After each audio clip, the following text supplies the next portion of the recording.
Hi everyone, and welcome to the 10th lesson in our Christmas Carol GCSE revision guide series. If you haven't seen any of the videos on this so far, what we're doing is going through everything that you need to know from a Christmas Carol, basically, looking at all of the different characters and themes. So we've gone through Scrooge, the ghosts, the Cratchits, Fred. We've gone through themes of transformation, Christmas, poverty, the supernatural. Lots of key quotes, lots of model answers and paragraphs to help you out with that, because you're going to be sitting this very, very soon. We've also been doing some model paragraphs and answers alongside a bit of context here and there where we've needed it. Highly recommend that you go through your context and make sure you're adding good context for your actual exam. So today's lesson, we're going to, I think, probably be the final lesson in this series, honestly, on looking at the importance of Christmas in the novel. We're going to look at a model essay together and think about how to unlock level 9 potential in that essay. So we're going to dive in. I'll give you my thoughts as we go, and hopefully this will really help you if a question on Christmas comes up. So at the start of stave 3, the jovial ghost of Christmas present transforms Dickens' melancholy room into an idyllic Christmas scene by the spirit.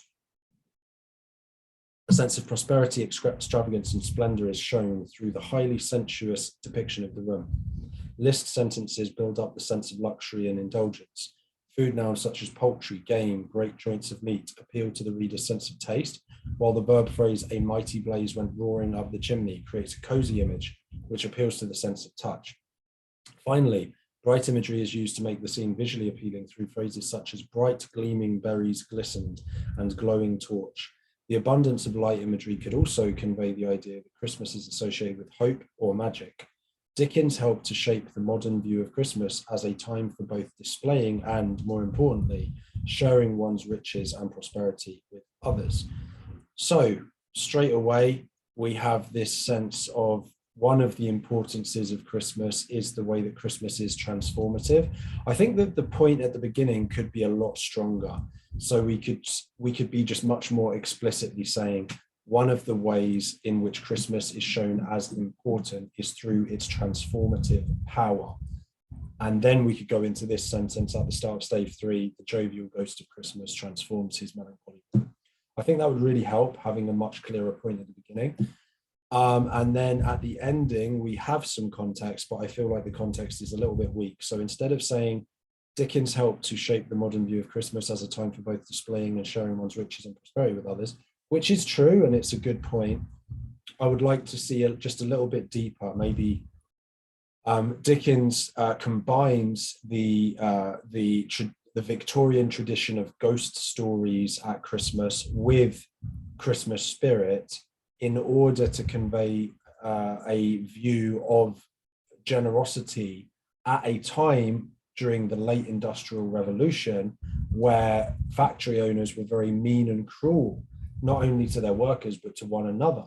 So I think a bit more detailed context would really help boost this as well. It's a decent effort. I think it's probably sort of sitting between a level 7 and a level 8. I think adding a clearer point, a stronger point at the beginning, and slightly more detailed context at the end, that's how we unlock level 9 in this paragraph.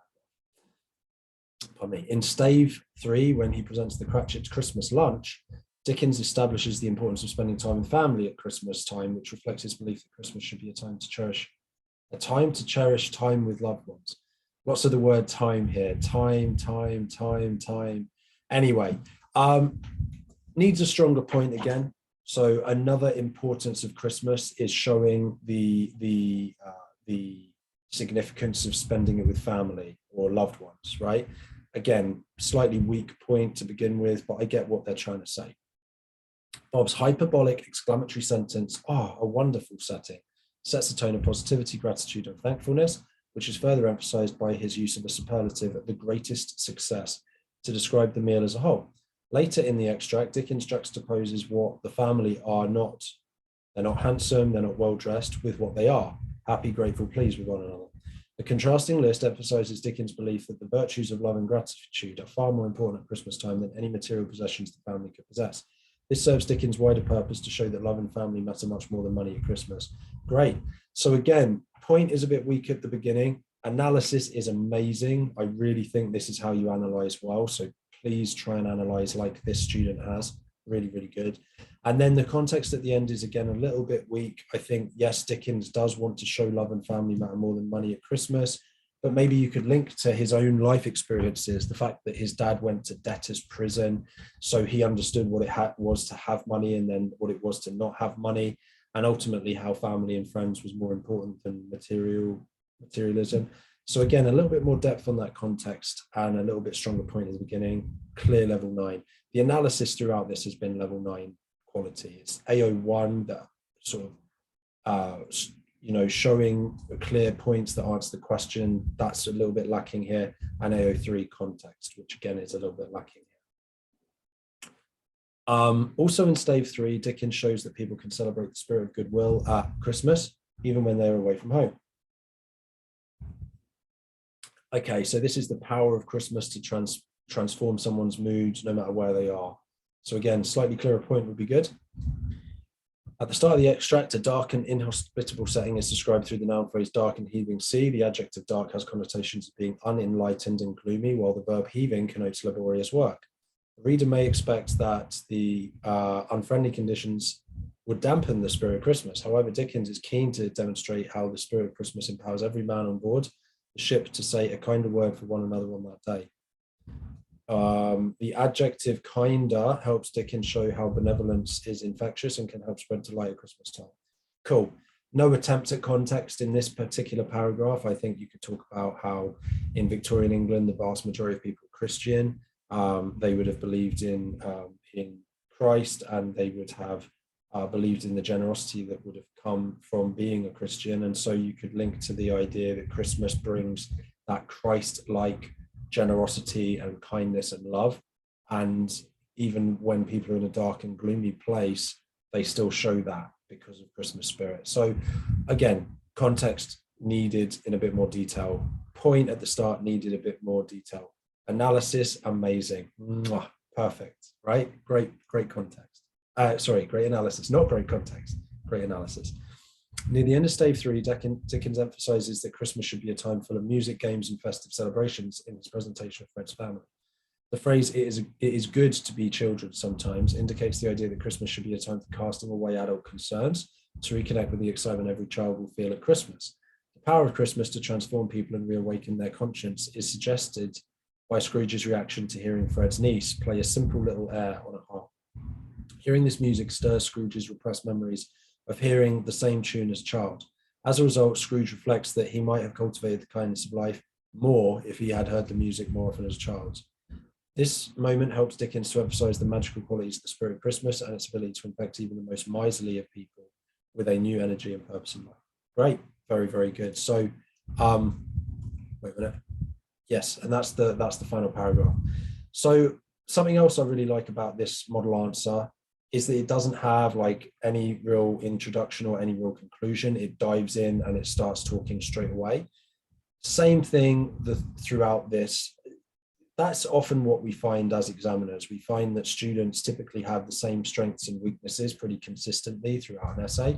So the strength of this student by far is the analysis. The analysis is really good. The knowledge of the text is really good. The points at the beginning to introduce what they're talking about are quite weak. The context is overall quite weak. It would still get, in my opinion, a level 8. And the reason for that is because the analysis is just so good. And it does have some context, and you can follow the arguments fairly easily, even though the point at the beginning isn't very strong. So I still think, again, 8.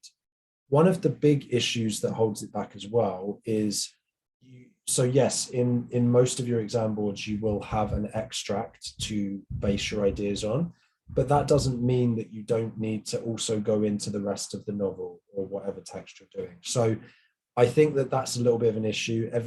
Almost everything in this essay has come from stave 3, which does limit the understanding a little bit, potentially.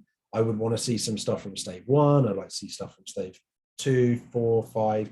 I want to see that you really know the text throughout, not just one bit. So the close analysis is really important. Trying to link that to other things is really important too.